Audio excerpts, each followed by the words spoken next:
Alhamdulillah. Inshallah, I hope tonight goes well.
كرم الله. رب اشرح لي صدري ويسر لي امري واحلل عقدة من لساني يفقهوا قولي. سبحانك لا علم لنا الا ما علمتنا انك انت العليم الحكيم والحمد لله رب العالمين. نوينا تعلم وتعليم وتذكر وتذكير والنفع والانتفاع والإفادة والاستفادة والحث على تمسك بكتاب الله وسنة الرسول والدعاء إلى الهدى والدلالة على الخير اتباع وجه الله ومرضاته وقربه وجوده سبحانه وتعالى. اللهم صل على سيدنا محمد وعلى آله وصحبه وسلم. Where was it? Okay. بسم الله الرحمن الرحيم. السلام عليكم. السلام عليكم. Inshallah, you're all doing well. Can you hear me in the back okay? Okay. It's great to see everybody again. I think this is our fourth class. And tonight we're going to finish well, inshallah, we will finish. We are going to continue our study of Surah Rahman using ring composition. That is a field or a way of reading the Qur'an not linearly, but intertextually as one whole cohesive piece. So we will be reading ayah by ayah, but referencing previous ayat in the same surah. And we'll go deep. But I realized today as I was reviewing this, we don't want to go too deep because it will be a little confusing if we go too deep. But nonetheless, we will cover a lot of ground today. And I think that inshallah you'll find it very rewarding.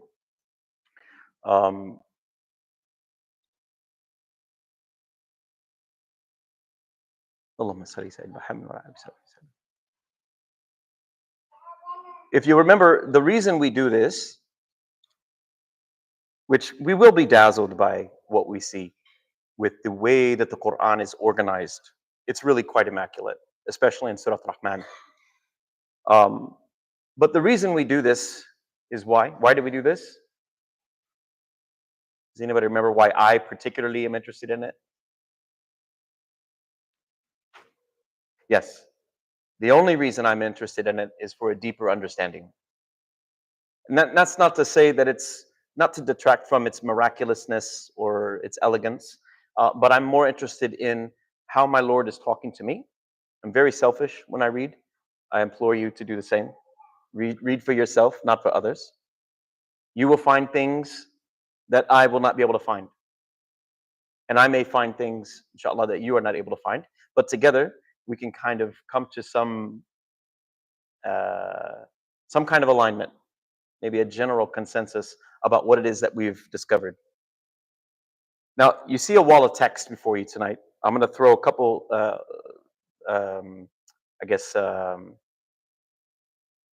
structural support I'll add here.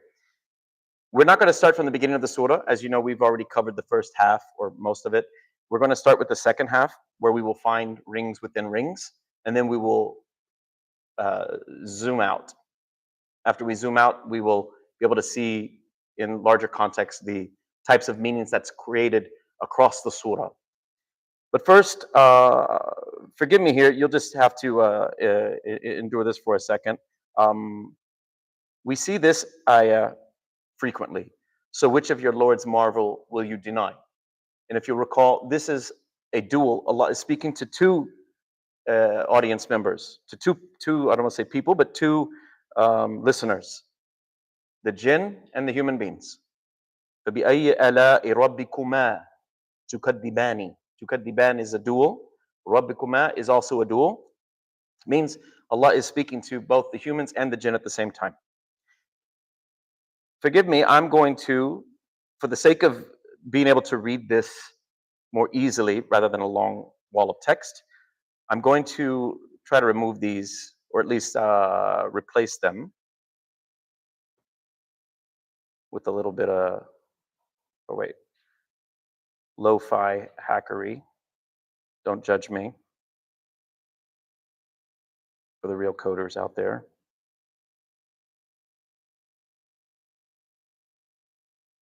Okay. One more.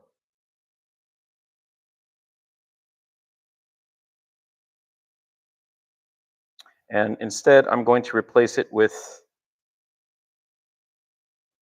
this arrow. Okay? So keep in mind, it's a little bit easier to read now, I think, yeah? Less text. It's still hard to read all at once, but we're going to do it together. But whenever you see this arrow, know that this is Allah speaking to you and the jinn. That is,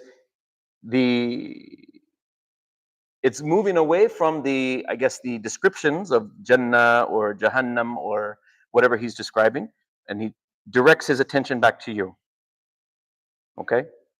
Are you listening? Pay attention. This is for you specifically, he's saying. Which of your Lord's marvels will you deny? Okay? So we'll just keep that in there as a pointer. Okay, so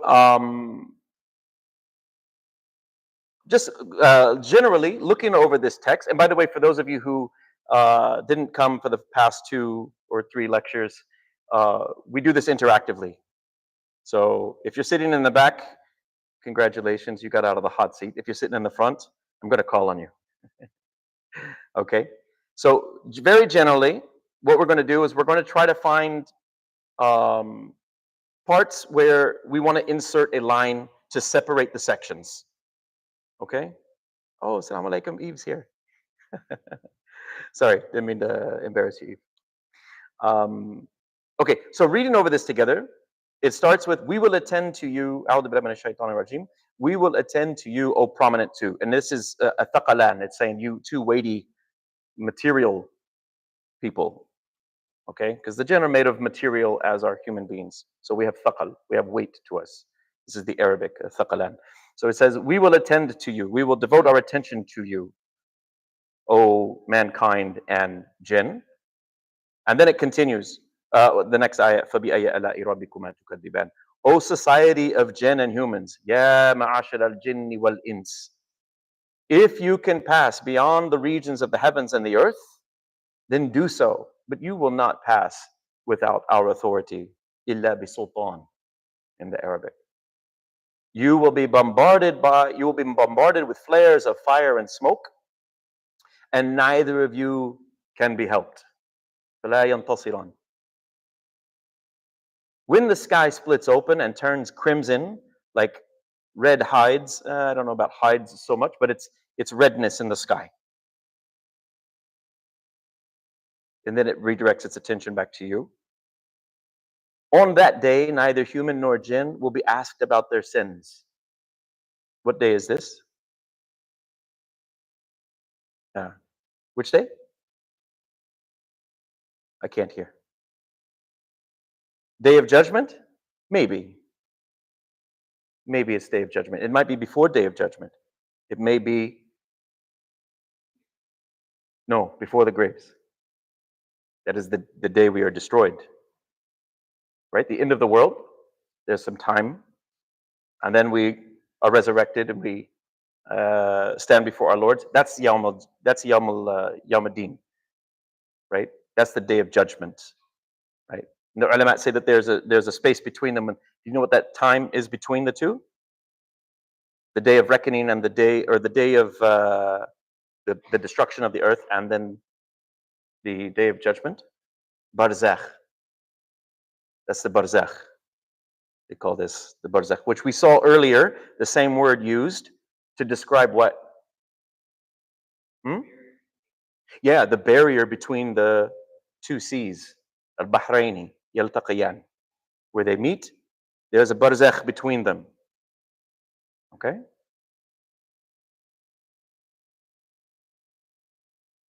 So the guilty will be known by their marks. They will be taken by their forelocks and their feet. Directs its attention back to you. This is the hell. This is Jahannam. هذه الجهنم التي يكذب بها المجرمون. This is the hell that the guilty deny. They circulate between it and between a scalding bath. But for him who feared the standing of his Lord are two gardens. Here comes the good part. وَلِمَنْ خَافَ مَقَامَ رَبِّي جَنَّتَانِ. Two gardens. Not just Jannah, but Jannatan. There's a lot of words for Jannah, a lot of words for garden, by the way. Arabs really love gardens. There's a lot of different types of gardens. But the Jannah is a specific type of garden. Maybe not specific. It's a word, it means specifically, though, a hidden garden. It's hidden. Okay? Also, the word firdaus, which is a Persian word originally, firadaus. This is where we get the word paradise in English. It also means a walled private garden. So firdaus inside Jannah is a garden, a hidden garden within a hidden garden. Yeah. And I point this out because a lot of times people will say heaven. Oh, when we go to heaven, or if we go to heaven. We don't have heaven. We don't have heaven. That's a very Hellenistic, early Christian idea.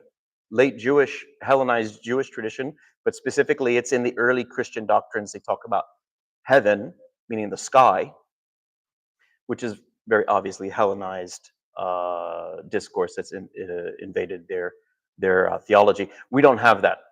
We have Jannah, which is a garden. Yeah, I saw a hand up. Yeah, so like I have two questions. What's the difference between Jannatain and Jannatan? And also, what are the two words? I can't answer the second one, but the first one's a grammatical question, so I can answer that one. Jannataini and Jannatani, it's just a matter of whether it's the object or the subject of a sentence. But they're the same. Jannataini, Jannatani.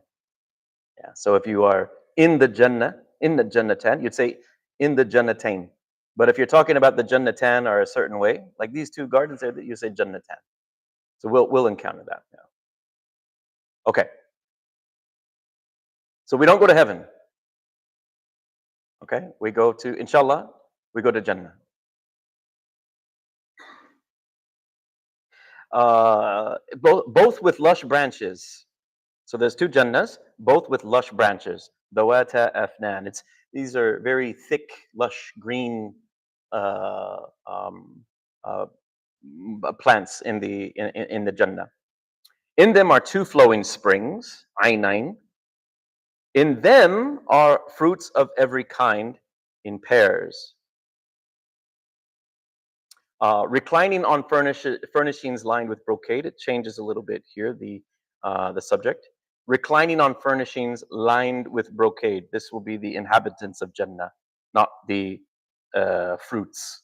And we know this because grammatically, I know semantically it doesn't make any sense either. Fruits are, just chilling out on the sofas. That's not the case. But grammatically as well, they are separate. Reclining on furnishings lined with brocade. And the fruits of the two gardens are near at hand. Well, Jannah Jannataini dan. That is it's brought low. The gardens are brought low for your reach. In them are maidens in chambers, untouched before by any man or jinn. The maidens in chambers, the word here, does anybody know the word that's used here? Well, actually, it's not in this one. It'll come in the second reference to it. It's the word is hur, which we'll come to. It'll become important. We'll bring it up in the next time it mentions the maidens. But nonetheless, they are maidens. They are untouched by human beings or by jinn. And my understanding of this, the Arabic uses the word qasirat. They're qasirat. And then qasara, a qasar. Does it remember what a qasar is? A qasar is a castle. So some ulama, they'll interpret this qasirat, these women, that they lower their gaze, or they do not, their gaze, they restrain their gaze from looking at, non-halal people, like other than you. Okay? But I'm of the opinion, and that's fine, they're restraining their gaze, but qasirat also can mean those who are in their chambers. They don't go out of their chambers. They're not exposed to the difficulties of life. They don't labor. Like their sole purpose is to be there for for you, your qasirat. But we'll come back to how some of the ulama understand this. As though they were rubies and corals. Is the reward of goodness anything but goodness? Hal jaza'ul ihsan illa al-ihsan. And beneath them are two gardens, deep green, mudahammatan.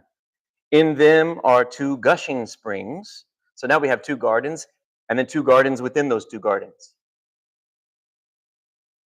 In them are two gushing springs.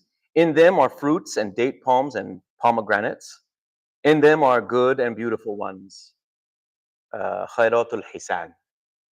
Companions secluded in tents. Here it's maidens as well. It's the same maidens, but it's talking here. It uses the word hurun maqsurat. You even hear qasirat, hurun maqsurat. These are again hur, or maidens who are in their tents, in their chambers, or in their tents specifically. Why am I bringing this up? Also, yeah, no human or jinn has touched them. And they are reclining, or you are also reclining on green cushions and exquisite carpets. We're starting to see some repetition, right? You all see that, you remember that.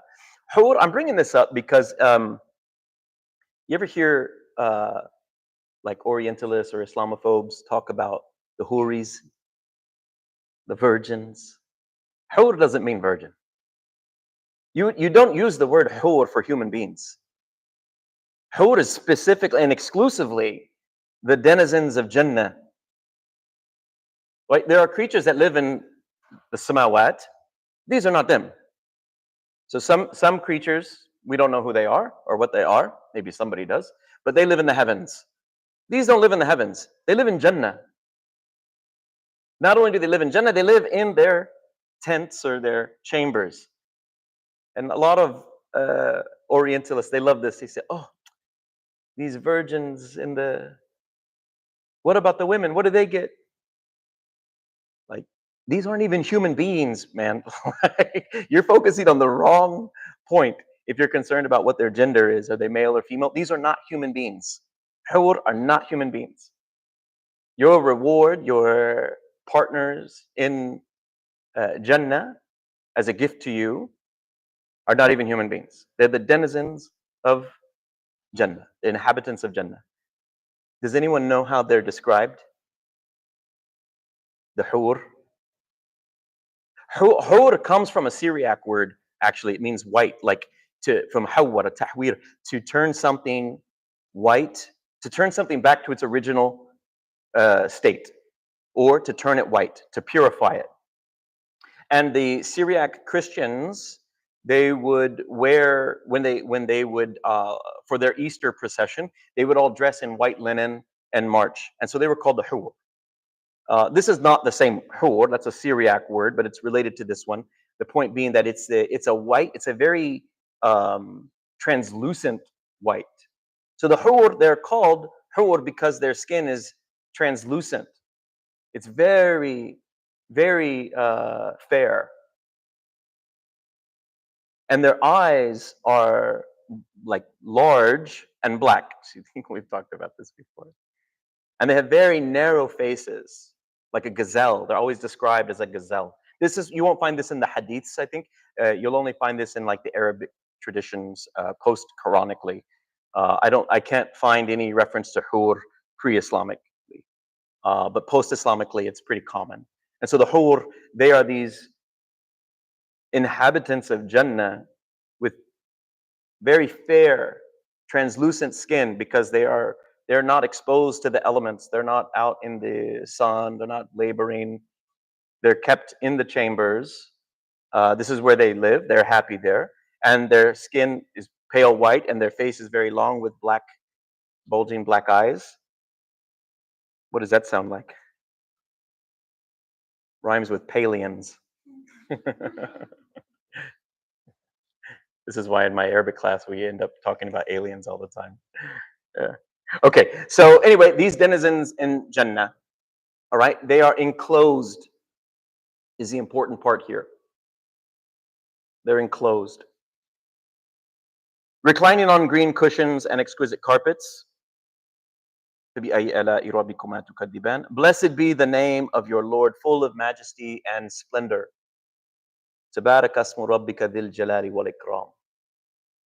Okay, we've just ran through the whole thing for the second half of the surah. Help me find out where we want to put our divider. I'm going to take this little divider here and copy it. Where would you like to put one? We'll start up here. Yeah. You're not trying to insert the divider. You're asking a question.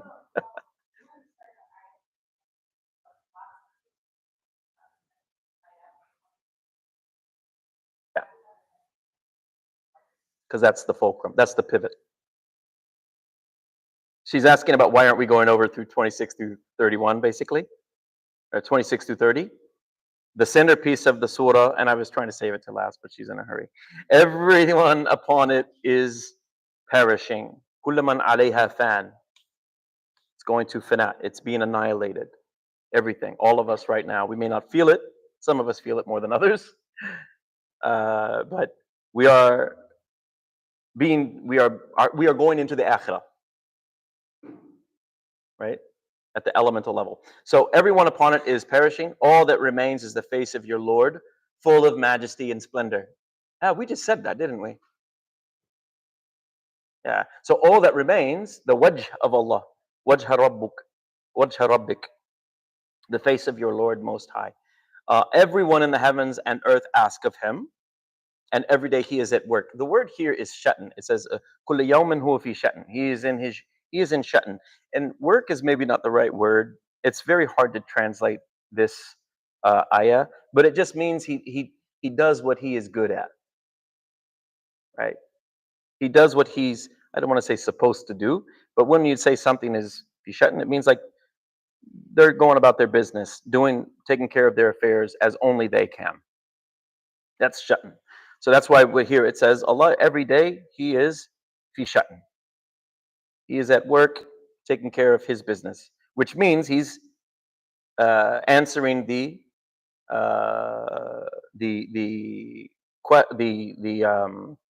begging, the su'al, the begging of everyone in the heavens and the earth.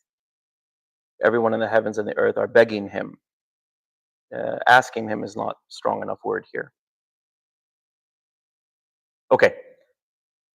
Where would we like to put our first divider? Yeah.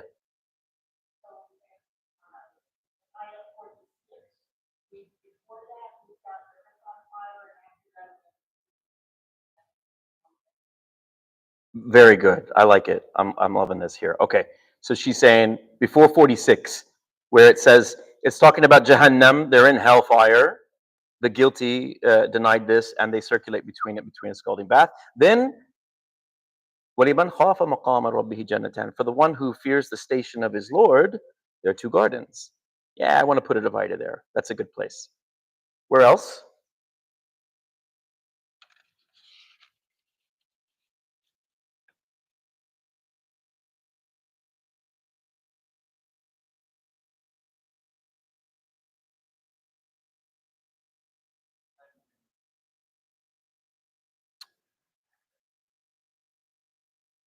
That's a really good point. That's a good one too.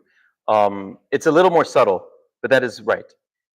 You will both be bombarded with flares of fire and smoke, and neither of you can be helped.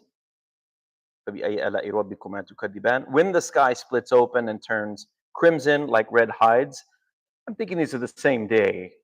Yeah?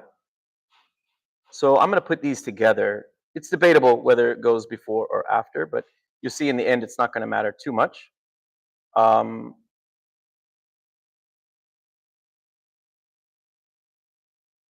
know what? I'll follow your lead here. When the sky splits open and turns crimson like red, we'll put it there. Is that where you wanted to put it? Okay, I like that. So far we've got between 31 and 35, between 37 and 44, and 46 through 76. That's a long one. If you could identify what is the theme of each of these sections, What is 31 through 35 talking about?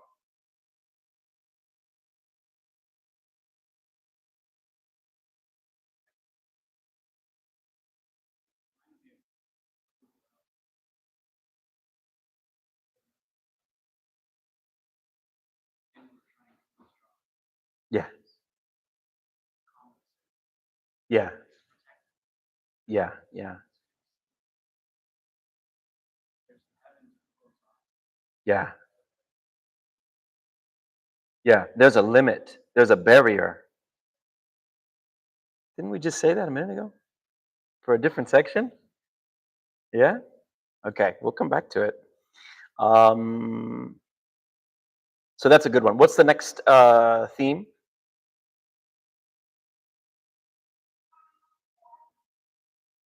Say of 37 through 44. Destruction of the last days, and then we could probably put another one in between, but we'll leave it. It's small enough as it is, where it's talking about Jahannam, and that's the consequences of their mischief in this life. Okay. All right. So let's go through 46 through the rest of this, because this will be more interesting actually. Where would you like to put one of these dividers? Okay, so 60 and 62. By the way, you notice it goes 60 to 62 because 61 is one of the repeated line that repeats so many times. And why there?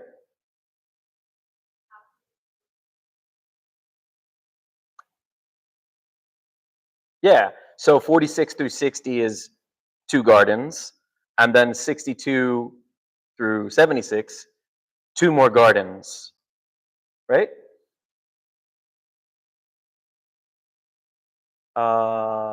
Let's see. Okay, maybe we can divide them a little bit more even. Between 62 and 76, is there any place you would like to put another one?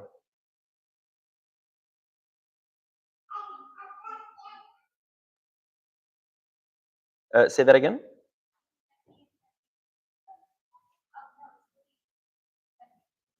Yeah. Yeah. Why?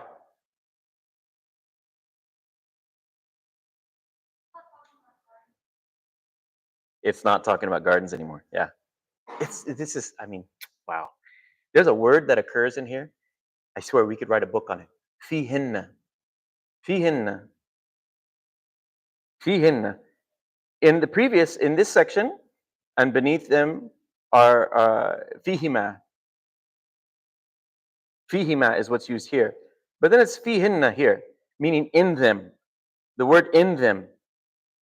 These are two different in thems. You can't see it in the English. But in one it says fihima, and the other one says fihinna. Both of them mean in them.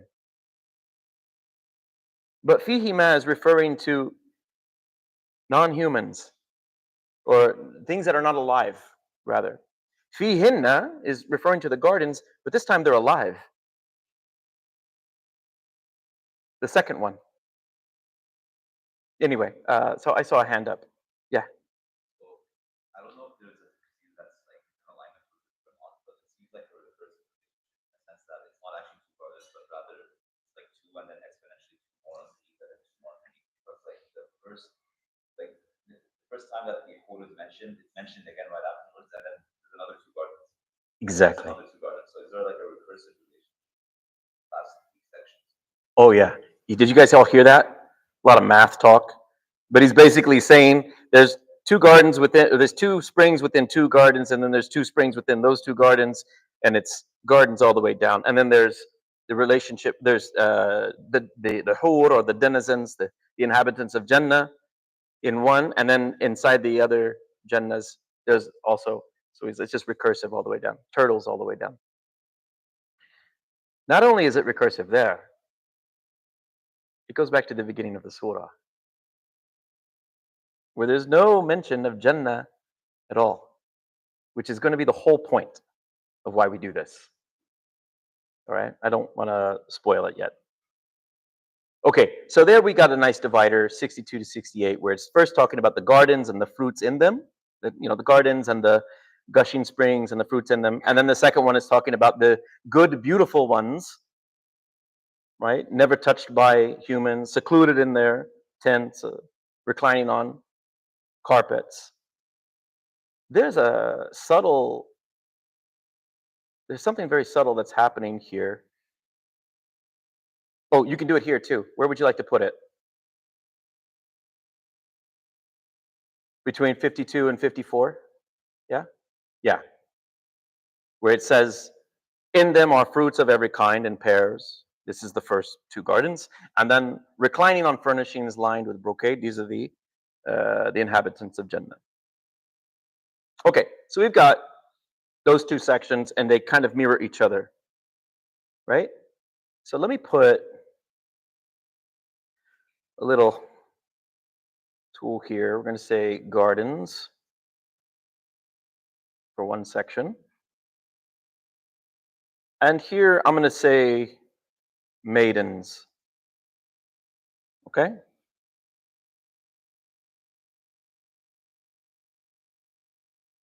And then here we have gardens again.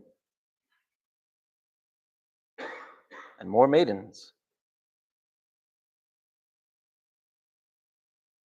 Might help to color code this. It's going to get a little hard to read this as we go. Okay.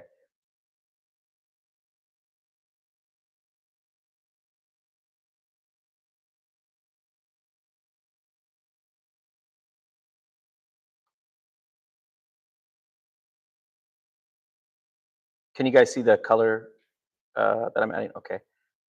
I have two screens open. I'm not sure which one I'm operating on. Okay.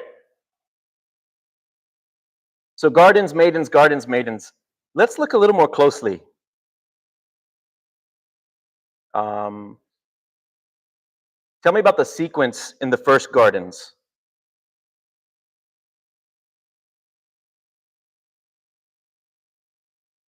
First, it talks about the two gardens. Then,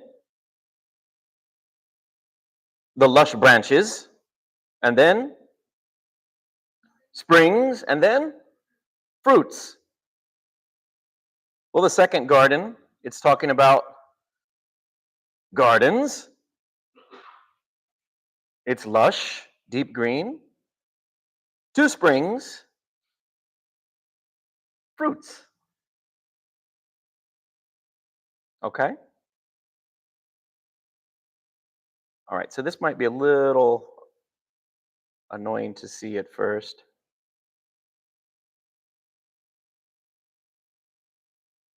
I'm going to parallelize these. Oh, wait.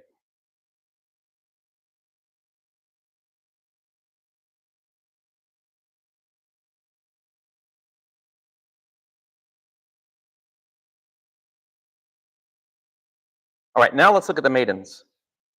In fact, I'm going to collapse my first garden and my second garden. Tell me about the two sections about maidens. It starts with reclining on furnishings. Huh? Oh, you jumped right to the end, didn't you? Ruined the punchline. Can't take you anywhere. So the first one, that's right, reclining on furnishings. The last one, reclining on cushions. The second, maidens in their chambers, untouched by man. The second to last, no human has touched them, nor jinn. The third, rubies and corals. And then this one doesn't line up 100%, but you'll see they're secluded. So it's going with the previous reference to them being secluded. And then finally, this one is not so clear in the English, where it says, is the reward of goodness anything but goodness? But in here, in them are good and beautiful ones. You see good, but the Arabic is hal jaza'ul ihsan illa al ihsan. And then in 70, it's fihinna or fihima khairatul hisan. So it's using the same word, just differently. So one is hisan, and the other one is ihsan. Okay? So it's actually a different, oops. It's a different pattern. And this is really something unique to the Quran.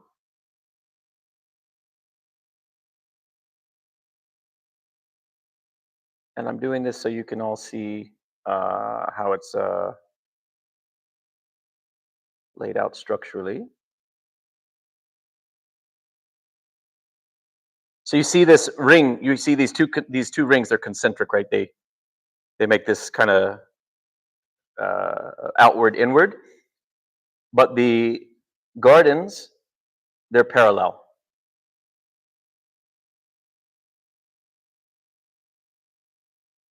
Yeah?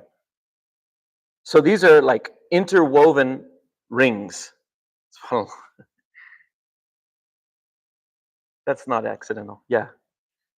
Given is the relative genderlessness and alien nature of why get almost always translated as maiden? Because the English that maiden is very specific, refers to a young, Yeah. virginal, unmarried Yeah. woman. Probably for the same reason that we see only translations of Surah Al-Tariq where it says يخرج منهما اللؤلؤ sorry و فلينظر الإنسان مما خلق من ماء دافق يخرج من بين صلب وترائب. That it says, look, let mankind look at where he's from, whence he's created, from a gushing water from between the ribs and or between the loins and the ribs. That's the womb of the water. That's the water of the womb. But usually translators say, oh, this is the man's, what did we say last time? Reproductive fluid.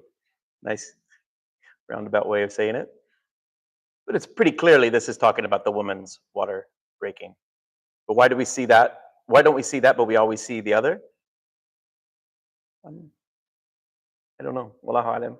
I haven't read all of them, but I'd say it's because most mufassirin are men.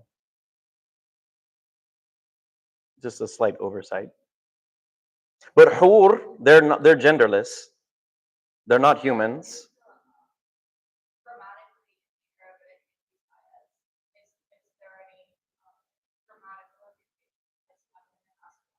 They are grammatically feminine, but in a weird way. Hurun maqsurat. So maqsurat, they are feminine. But hur is weird because the word hur is not feminine. It's actually masculine. It's a masculine plural. So why it's got a masculine plural with a feminine attribute to it, wallahu alam. But usually this happens frequently when you're dealing with non-humans that you want to anthropomorphize. Which is why I emphasize that they're not humans. And at that point, does gender even matter? They're not even. That's what I was trying to say earlier. We're really focusing on things that are not important. Yeah. Description of the appearance is like something archetypical, like beautiful female in Arabic, because like lazel, like when you say lazel or like fair skin, then like dark eyes, those are like the beauty standards of the region as well, right? Like, Mhm. like if I'm going to describe the appearance, I would say Yeah. like she looks like a lazel, right? Yeah. So Yeah, it's not so much about the appearance, like, oh, fair skin is, better than dark skin. My wife is darker skinned than me, and I like that. I would prefer that. But the point is, this has nothing to do with like this type of beauty. It has to do with why are they fair skinned? Because they're not exposed to the elements. They're in their chambers, right? They're not out in the sun. They're confined, right? They're in their castles. Okay. So anyway, I wanted to show you these two layers. Yeah, go ahead.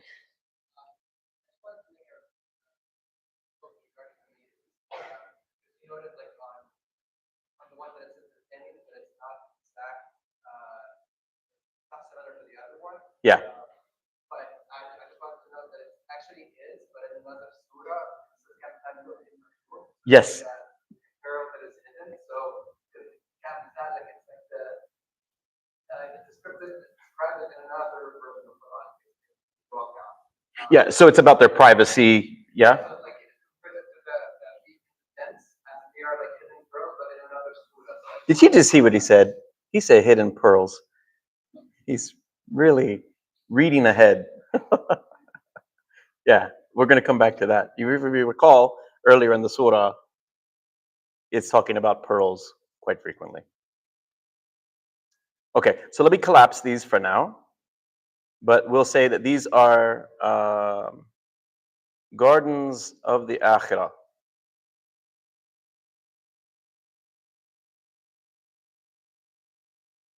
Okay? Now, let's go back to the top. Now we're ready to read the larger, I guess, composition. Oh, we're at 8 o'clock. I better move a little faster.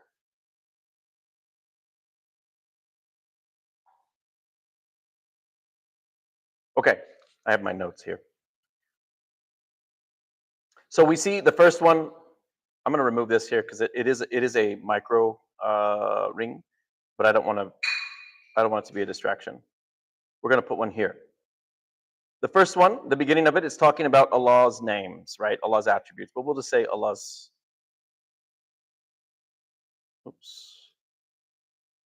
name. Okay?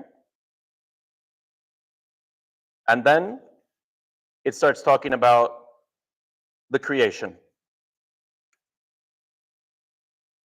More specifically, the heavens and the earth, and then a heavenly barrier.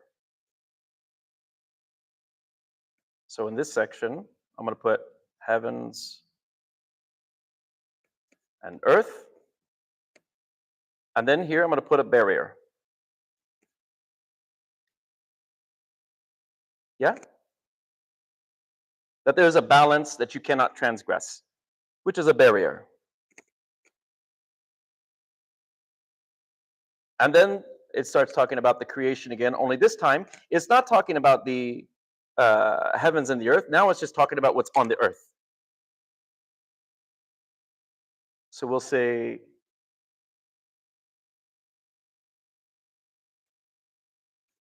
in fact, what's it saying here? It says the earth, he laid it out for his creatures with its fruits and palms and sheathed clusters and grains in their husks and fragrant plants. I don't need to divide that. I'll keep it together.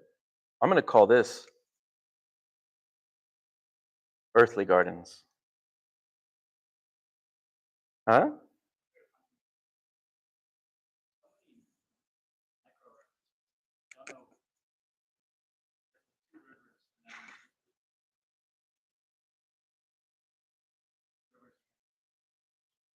Yeah.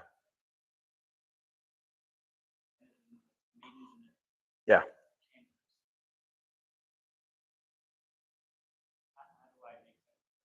You don't. You do, but you don't. We'll do it together.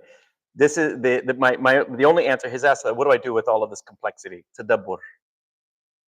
Tadabbur. This is where you want to spend the rest of your night, maybe the rest of the week. Just dive deep, wear scuba and just go down. Just stay down there. Hold your breath. Whatever you got to do. The world of the Qur'an is not like our world. It's really exquisite. And what's important here is, as we'll see, the references it's making. These are not symbols. People think, like a lot of times you'll see people describing this, oh, it's symbolic of this. The Quran does not refer to itself as symbolic. These are not symbols, they're signs. They're signs. There's a difference. A sign is something that points to something else. And it doesn't have meaning in and of itself. A sign does not have meaning. A sign points to something else to get meaning. But a symbol is something that has meaning, but it's arbitrary meaning. Right?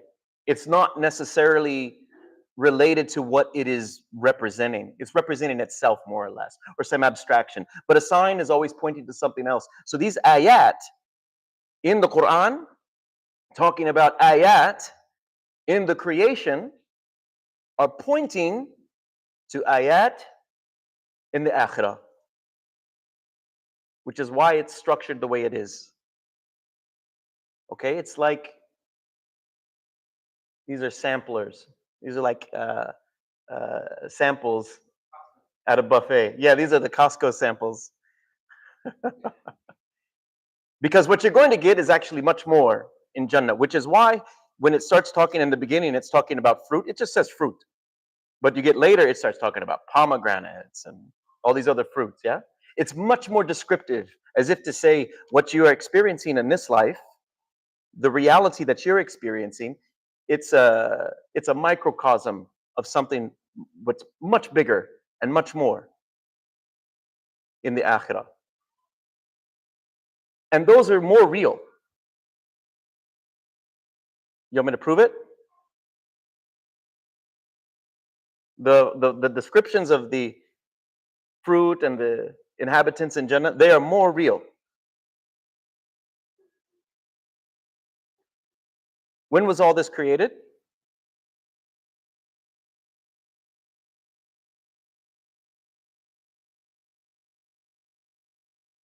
Yeah, beginning of time, but there was certainly a sequence to it. Did we exist in the beginning of time? Did this world exist in the beginning of time? No. What about Jannah? It's eternal.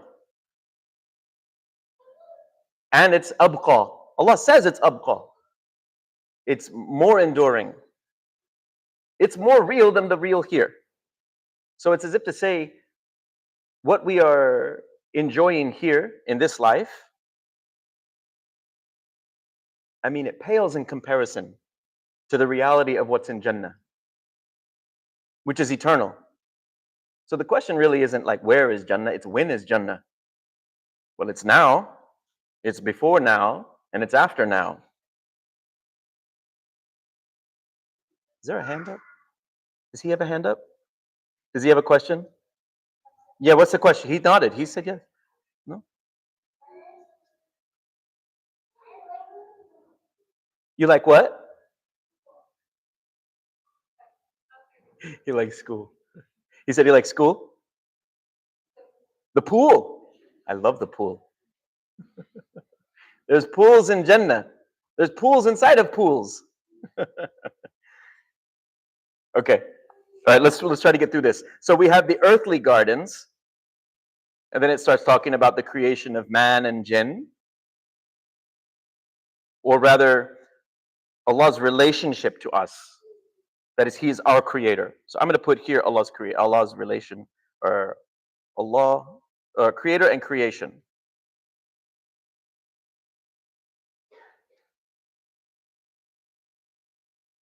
Okay?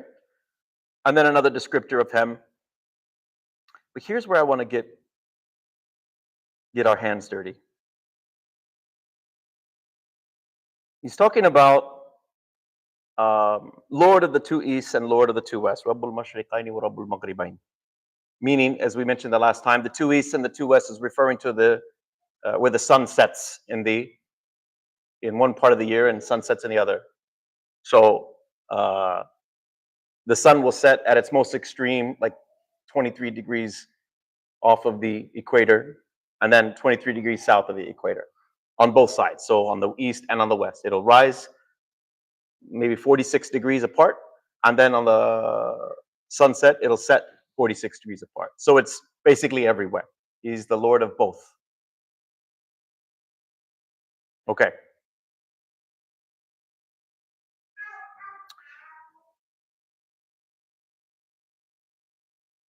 This right here, I mentioned it last time.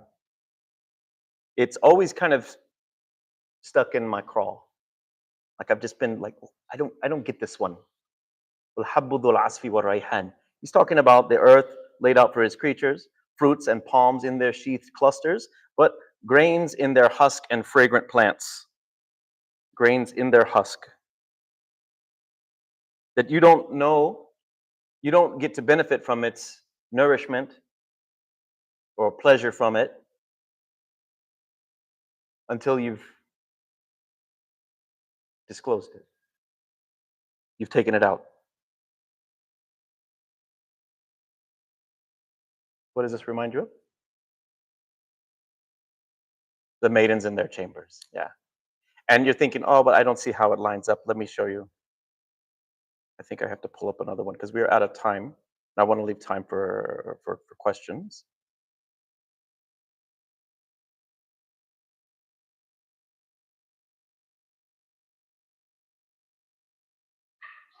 Just to make it a little bit easier to read.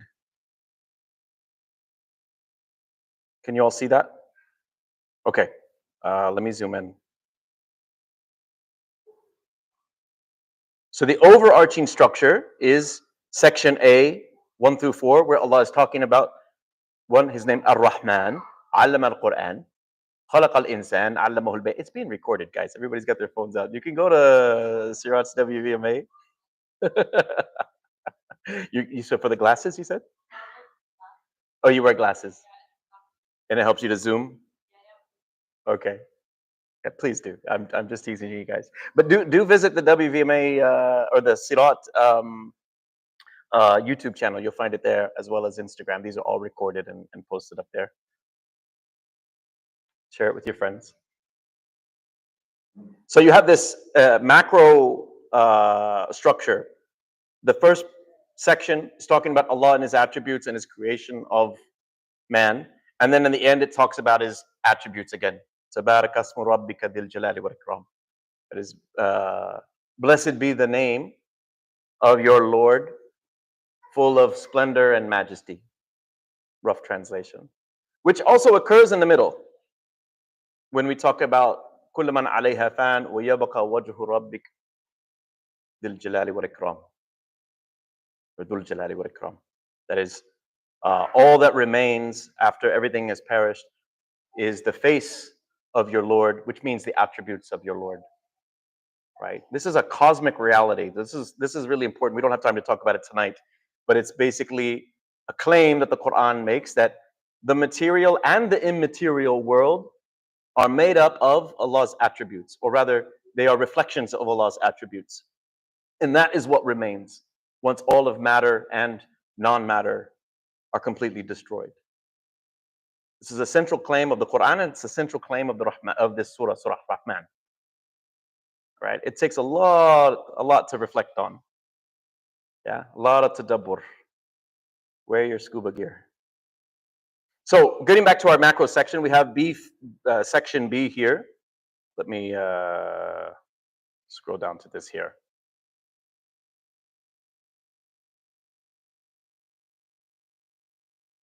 So you have the celestial order that's maintained, the sun and the moon, the earthly provisions. And it starts talking about the Dul Asfi wa Rayhan. Yeah? And notice in B prime at the bottom, this is also where we hear about the gardens of the Akhirah and the nourishment there, as well as the provisions and the Hurun Maqsurat. Okay? And I can share this later, by the way. It's I'm just giving a high overview of this, but it's a very intricate ring structure where they do line up almost ayah by ayah, right? And I'll share that with the group, inshallah. I think we have a WhatsApp group. Yeah.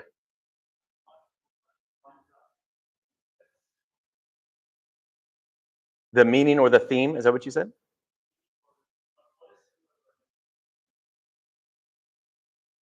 So it's talking about first the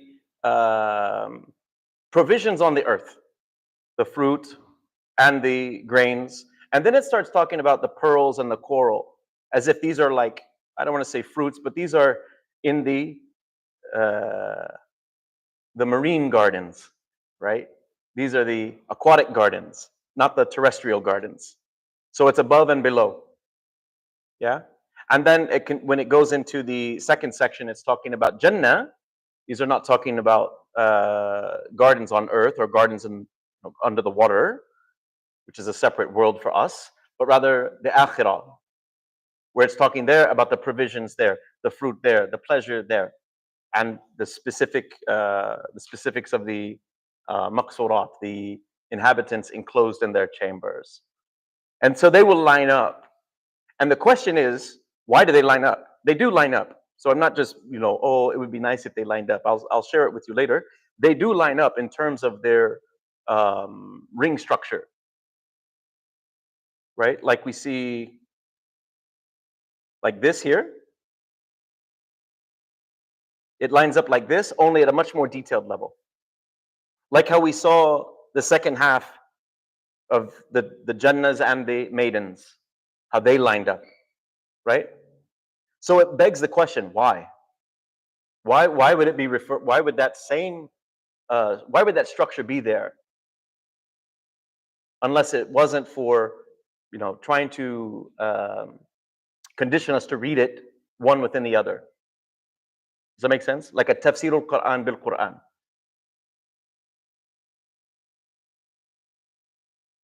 Yeah.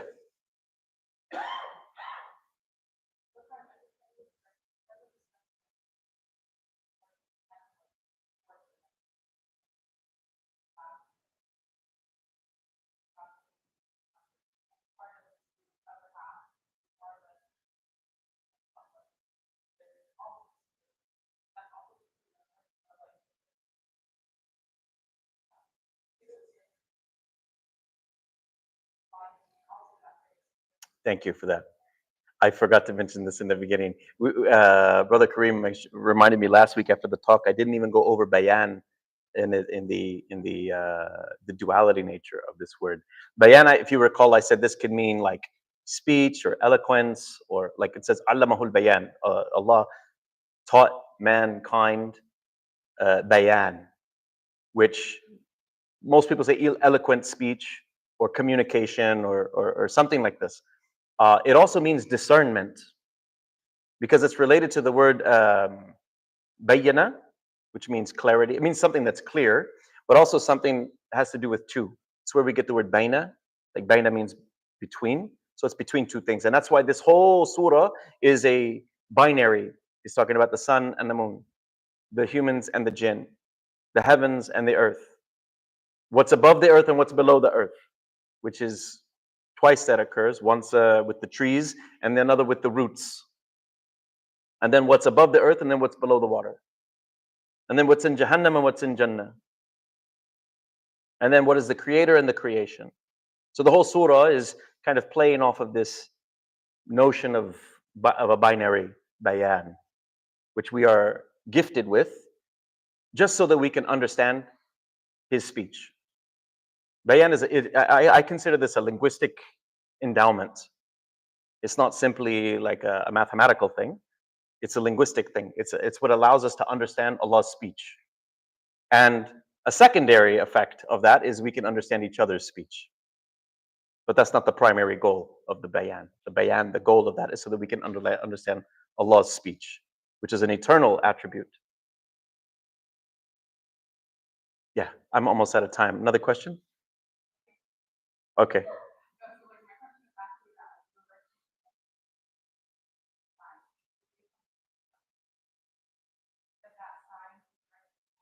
Yeah.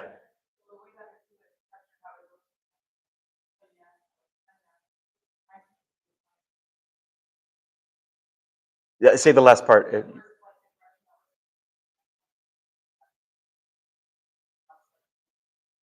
Yes. Yeah. When I point to the moon, don't look at my finger. Yeah. When Allah points to the fruit, don't look at the fruit. The fruit is not self-referential.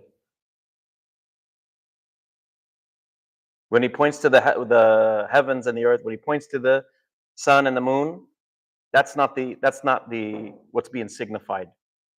What's being signified is something greater. And then that is also signifying something. That's also an ayah pointing to another end point. Ultimately, the attributes of Allah. So if you recall, long ago when we first started our conversations, we were talking about the mulk and the malakut. And that is, the mulk is like these, it's what you can see, but the malakut, it's what you can perceive. Yeah? And I think I referred to it as like almost like the intellectual property. Mulk is property. It's something that it is physical. Malakut is referring to something almost like Allah's intellectual property. It's his signature on the mulk. So when you're looking at the mulk, when you're looking at things in the mulk, when you're looking at fruits and trees, don't get fixated on that. It should be directing your attention to the owner of that, to the creator of that, which are his attributes. Attributes that you don't find in the creation on themselves. Like the attributes of Allah, they are not part of the creation. They're not created. What is, by definition, what is in the creation is created, not creator. The attributes of Allah are eternal. So that means they cannot be a part of the creation, but we somehow perceive them using our aql, which was the second lecture that I gave. So all of the ulama, they talk about this. I don't want to say all, but many of the ulama, like Saeed Mursi, Rahi, Suhrawardi, they all talk about this realm is the alam al-shahada, or dar al-shahada, the realm of witnessing. So what we are witnessing is really the testimonies of the creation about the creator. So we should not be fixated with the creation itself, but what they're signifying. Thank you for pointing that out. Yeah.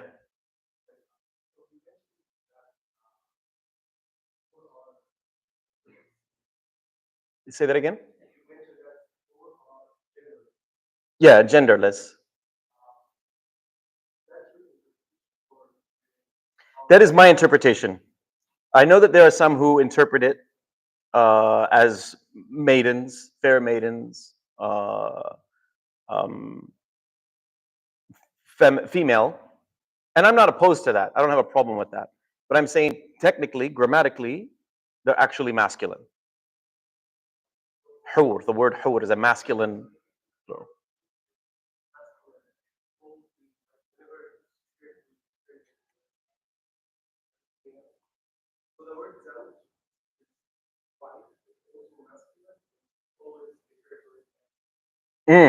Zawj?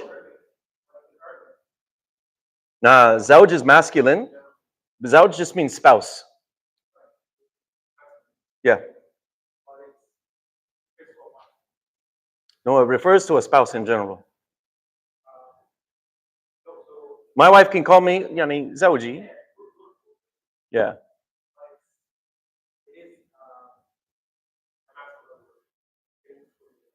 Yeah, but normally we say zawja.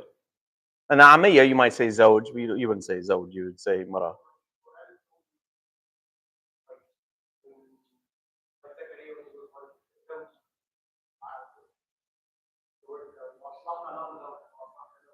Yeah. Spouse.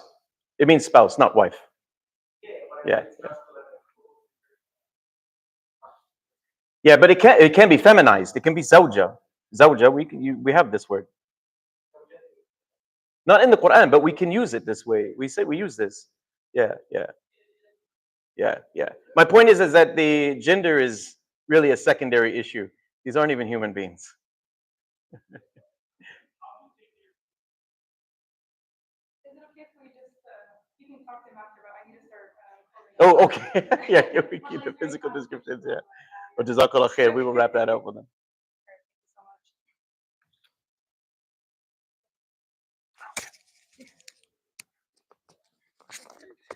All right, thank you so much, everyone. Please give a warm round of applause to Brother Elijah Reynolds. It was a great lecture today in Surah Al-Rahman. We'll be having another 2 sessions with him next week and the week after, inshallah. And then starting on the 29th, we're going to start a new series also with Ustad Basil. So please stay tuned for some details there. There is going to be an art workshop this Saturday on the 12th. It's open to everybody from 11 to 12 in the other room. So you can feel free to register. There's going to be the link already posted on our tiny URL in our Instagram bio. And we usually post everything on our WhatsApp group chat. So if you haven't joined, that's the best way to get updates from us. Tickets are $20, and the last day to register is this Friday. And we will also be having our summer social at Zareen's next Thursday on the 17th. It's going to start at 8. It's free, but we do encourage everyone to please register so we just have an accurate head count. And yeah, you'll also be using the ticket Taylor. It's going to be posted, so you can also feel free to check that out. And WVMA elections are coming up this Thursday and Friday, so we encourage those eligible to vote to please remember to do so. Voting is Thursday and Friday this week to WVMA members. A list of members eligible to vote is available outside, posted on the bulletin board, and you should have received an email from WVMA on instructions on how to do so. If you're interested in learning more about the candidates, please refer to the candidate booklet that WVMA posted online. And as a heads up, we also have 3 candidates here with us today.